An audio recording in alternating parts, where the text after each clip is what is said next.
Yamkini wengi tunajua kwamba Christmas ni kusherekea, kula wali, cheka na familia.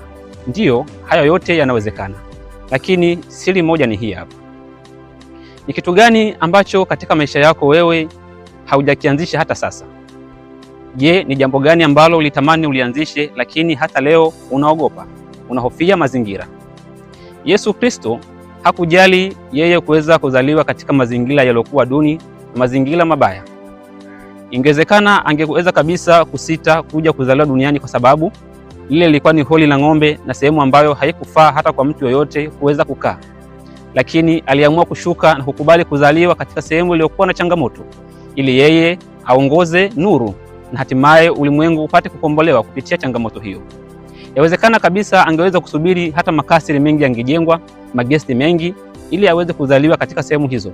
Lakini la hasha, sivyo alivyofanya. Ndugu yangu, katika Krismasi hii naomba nikupe changamoto hii moja. Changamoto ya kwanza. Unahisi ni kipaji gani au karama gani ambao Mwenyezi Mungu amekupatia lakini mpaka leo umekuwa ukingoja siku maalum kuweza kuifanya? Yamkini kuna wengine mna biashara kubwa sana vichwani mwenu lakini bado mnasubiri Krismasi ifike ndipo uweze kuifanya.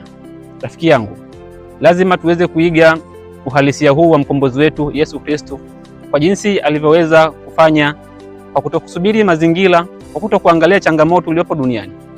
Hakuweza kuangalia kuna mazingira gani ambayo yeye ataweza